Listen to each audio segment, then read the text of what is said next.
Showing on this episode of Law Weekly, a discussion with the former chairman of the Nigerian Bar Association section on business law, Judge Etomi, on some of the issues that trailed the judiciary in the year 2020. We also get some senior stakeholders to give their assessment on how well the judiciary fared in the year, plus a recap of some of the stories from the courts across the country. Happy New Year and a warm welcome to the program. I'm Shola Shieli. The end of a year always provides a good opportunity to assess the previous year and some of the major talking points. It's also a good opportunity to make projections on what to expect in the new year. And that's precisely what my guest and I discussed. I started by asking Mr. Etomi to give his assessment of the year 2020, especially with the disruptions caused by the COVID-19 pandemic. Well, you mentioned it. The biggest disruptor has been the COVID. Even before the COVID, the judiciary was struggling. And if you recall, we've talked several times about the handicap they have to work with.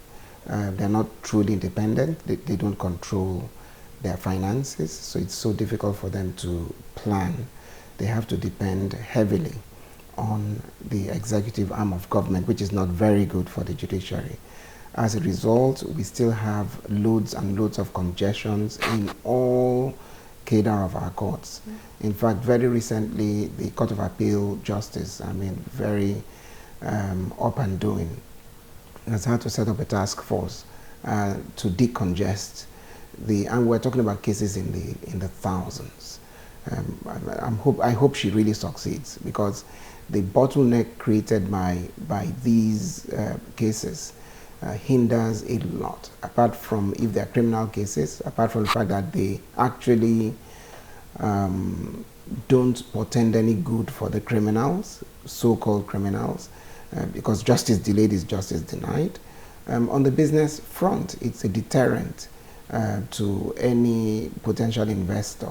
So that must be done, but it should be done at all levels. The Supreme Court itself is reeling. I think there's almost a 5-year backlog in the Supreme Court. And the priority given to political cases and then criminal cases relegates civil cases to the background. And this is so not good for the overall dispensation of justice, because people who go into contracts expect some degree of certainty about what will happen if there's a dispute.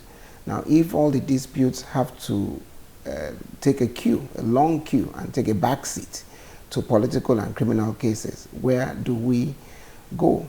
And as if this was not good enough, then we had the pandemic.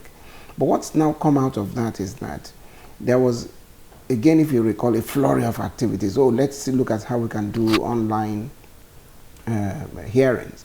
Let's see e-hearing, blah, blah, blah. And there were trial runs. And there were hiccups in the beginning, but 1 or 2 were very successful. Now, my personal disappointment is that we did not rev this up. We just tend to relax once the cause of immediate cause of some pressure is released from us. The moment the pandemic didn't appear to have done the sort of damage many of us thought it would do, and there was relaxation of the lockdown and activities returned, again, the judges more or less insisted on in-court hearings. And what, of course, nobody budgeted for was the NSAS. And then in Lagos, it ended up in the gutting of the courts. And that has created a nightmare. Records that have gone back for ages have been destroyed. Now, counsel are supposed to cooperate to help try and repair some of the damage by agreeing on records, so that new court files can be created.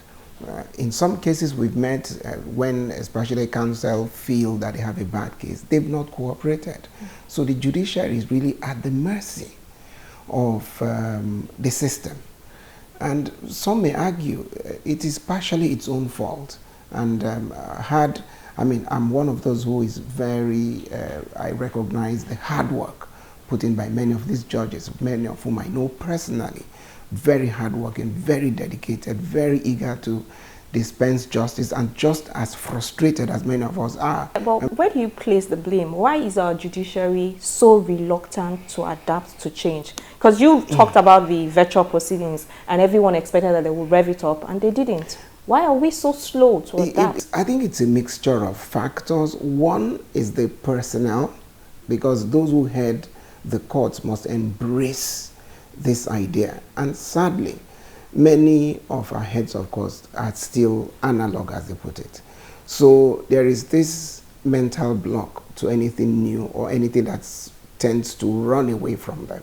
So they like to see the papers, they like to check the records, they depend heavily on their registrars, and so many of them are finding it very difficult to transit. So how do we from move paper forward? But it's got to be done, because it still is. The attorneys generals have a lot to do, because they are the chief legal officers of many of these states, and really many of them must drive this process, especially as they work with the executive arm of government, where the purse is.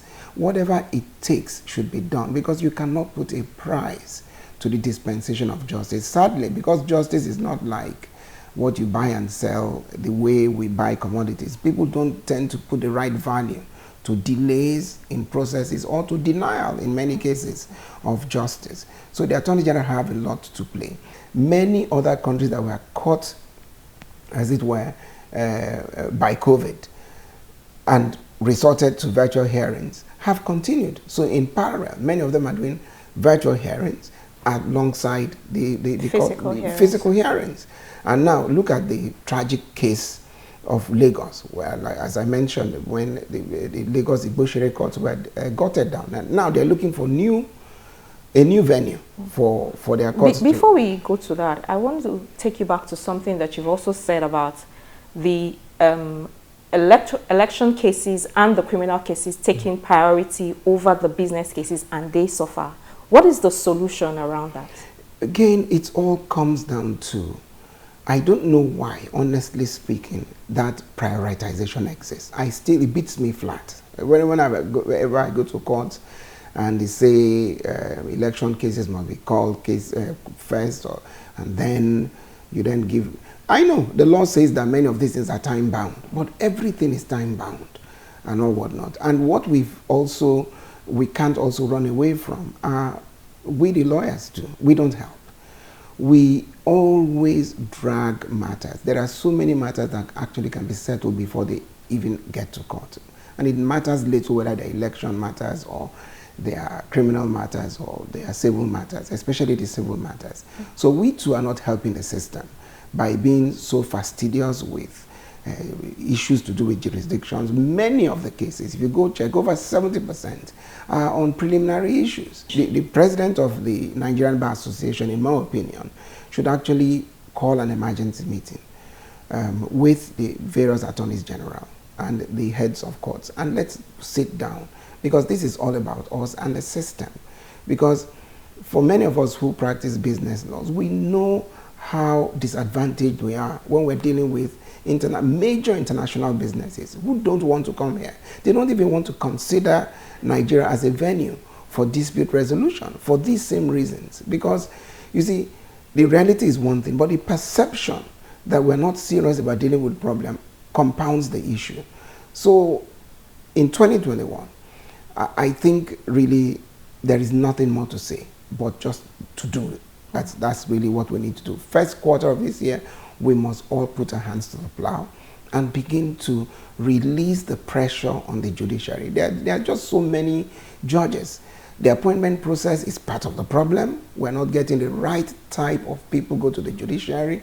So many of them don't have the confidence to decide cases. So 2021, for me, 2020 is stock taking. It's been a really horrendous year. So we must move into 2021 with brighter hopes, because if this economy is going to open up, look at what COVID has done to us. Oil prices have crashed. So even our economy lies prostrate.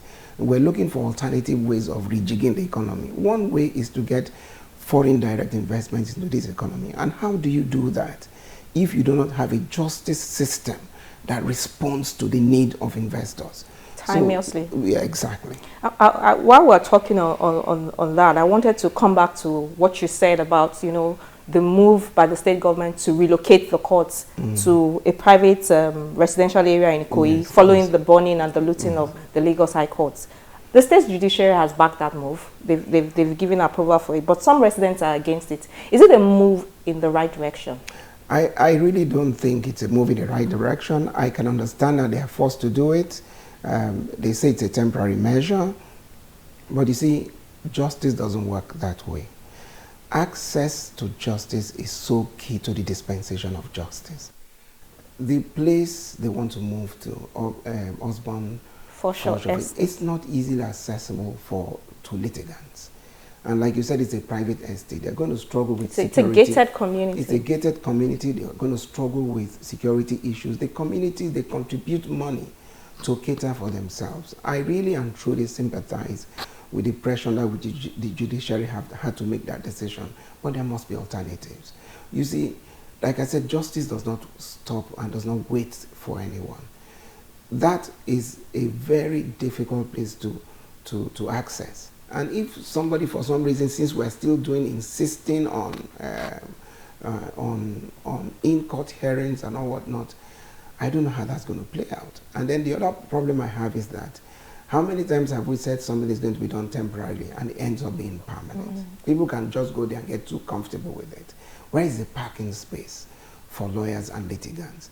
Are we going to be having exhibits like they do, cars dumped in court premises like Etomi was littered with?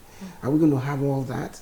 That's simply, I think we should think through this and find some alternative of dealing with the issue. But most importantly, please, virtual court hearings. That can be dealt with now. You don't have to go too far.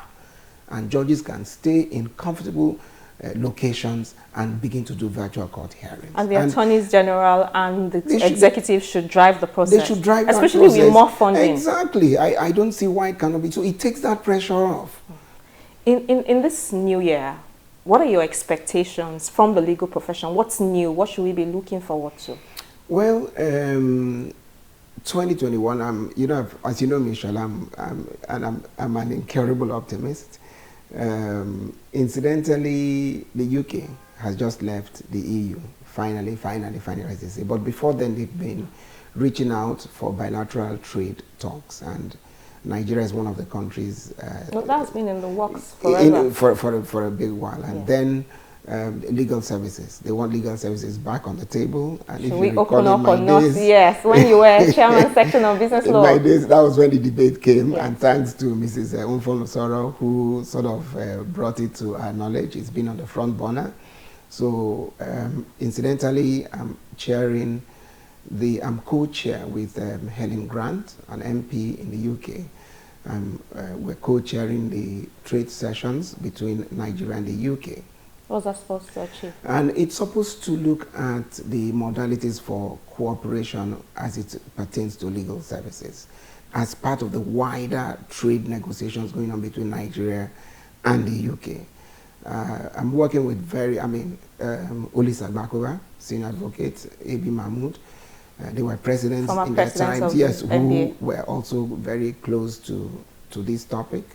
Sam Ibona is also part of it, and Mrs. Osoro, of course. She is what I call a subject expert. So we're going to look at the whole thing. But the plan is to call a stakeholders meeting so that we can all look at it dispassionately, take stock of where legal practice is at this point, and decide if it's in our best interest to come up with a well-constructed set of rules for opening up. And when we are talking opening up, let us not forget that we've committed to the African Continental Free Trade Area, where we're also supposed to open up trade in not just goods but also in services. And one question, for example, that's open for debate is if we have this sort of robust collaboration with the UK? Will it give us an advantage in the after negotiations? I don't have the answer, but it will be interesting. So in terms of looking forward at what's coming up for 2021, it's going to be very interesting.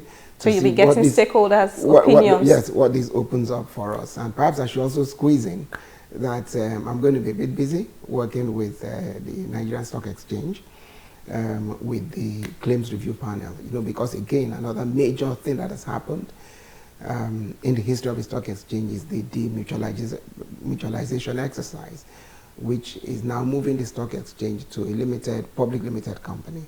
So disputes that would arise out of the allotment of shares to all the stakeholders would come up for resolution. It's a new growth area for us, so it'd be nice for lawyers to take an interest in what's coming up. So again, with all the gloom and doom, 2021 is probably a great year of promises.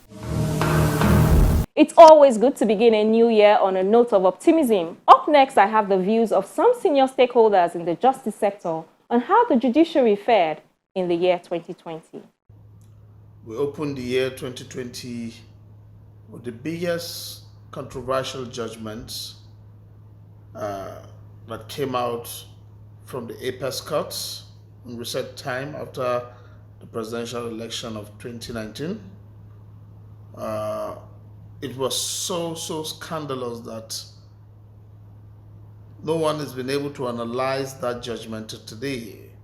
The basis upon which the Imo State governor was declared the winner of the Imo State gubernatorial election is still a legal conundrum for many people to understand how the Supreme Court arrived at that decision. And it has negatively impacted on our democracy, whether anybody likes it or not. The Supreme Court had a bad outing in that panel, and they went below the belt. However, the year is ending on a high note for the judiciary with the recent Court of Appeal decision in the Olisame 2 case.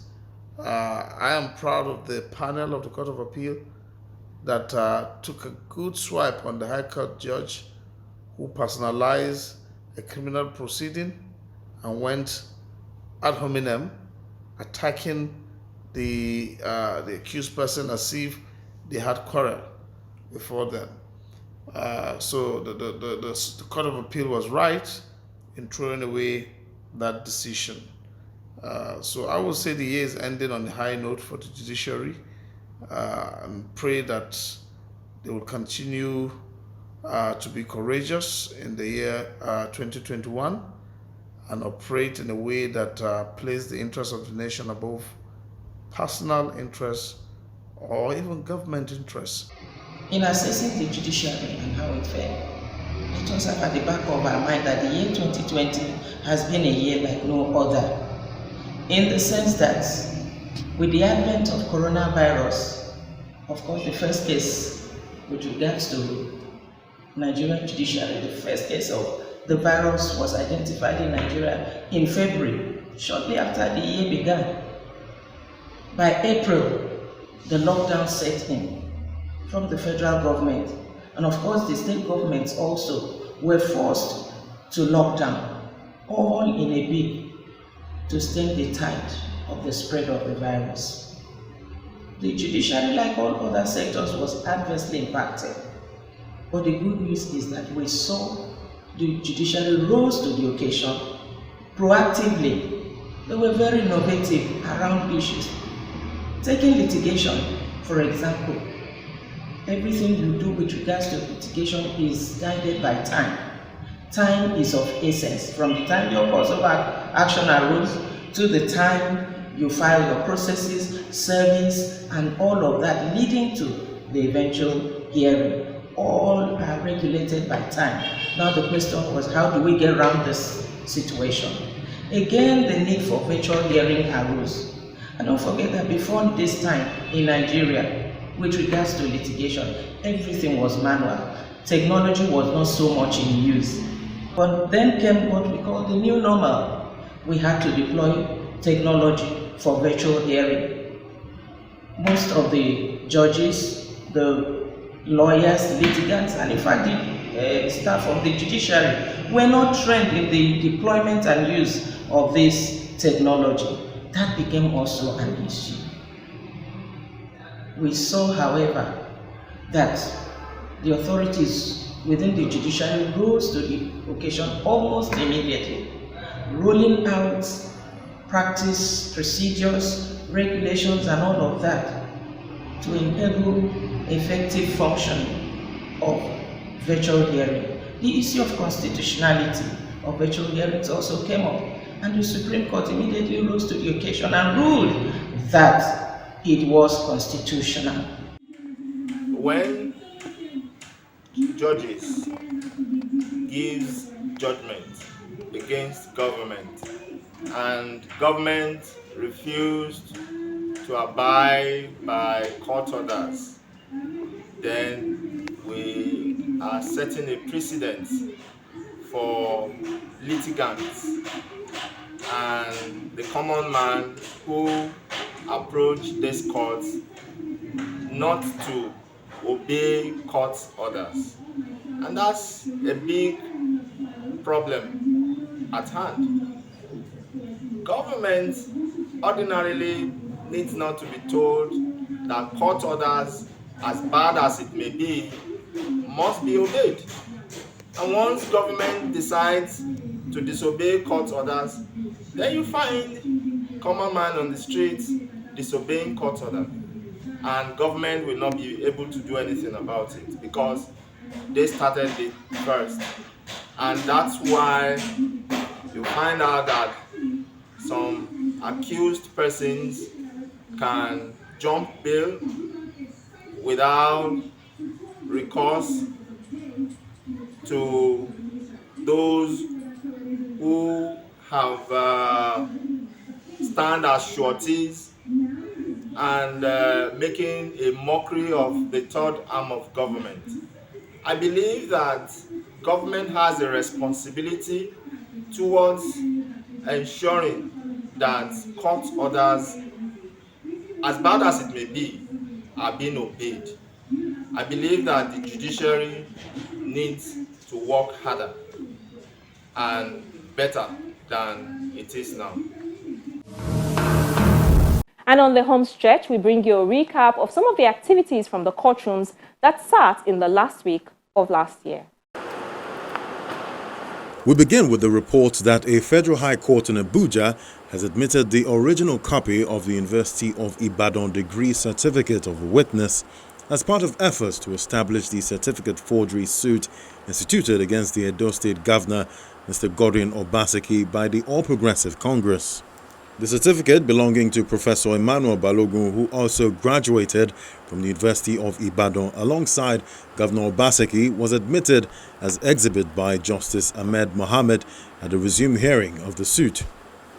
The APC, who invited the witness for the tendering of a document of the original certificate, wants the court to compare the witness certificate with that of Governor Obaseki.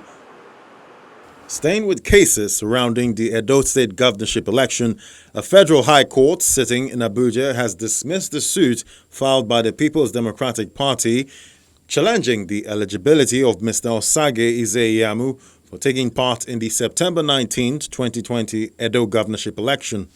In his judgment, Justice Ahmed Mohammed says the suit has become a mere academic exercise owing to the outcome of the election, which the APC and Mr. Ize-Iyamu lost. The Federal High Court in Abuja on Wednesday upheld the Independent National Electoral Commission's decision deregistering the Alliance for United Nigeria as a political party. Justice Ahmed Mohammed, in a judgment, held that the INEC's decision was unassailable as it was in line with the provision of Section 225A of the Nigerian Constitution. He held that having participated in the 2019 general elections and failed to win any seat in either the federal, state, or local government levels, INEC was right to deregister the party as stipulated in the constitutional provision. And we round off with the report that the Ekiti State Judicial Panel of Inquiry on Human Rights Violations has recommended over 1.5 million naira compensation for 6 complainants, including 4 policemen who brought their cases before it. The chairman of the panel, Justice Cornelius Akintayo, who read the recommendations, said the panel was able to establish the facts on each of the cases and thus made appropriate recommendations. In a statement by the media advisor to the panel, Femi Bamishaye listed beneficiaries to include Inspector Omokwa Benjamin, who would get 400,000 naira compensation for his Golf 3 car and 50,000 naira for his personal property destroyed at the Afa police station official quarters, Ikere, Ekiti. And that's our program this week. We look forward to all the interesting things that will happen in this new year, and we'll be sure to always keep you informed and updated. Don't forget that you can find these and past episodes of the programs on our YouTube page. I am Shola Shoyele. Thank you very much for watching, and see you next week.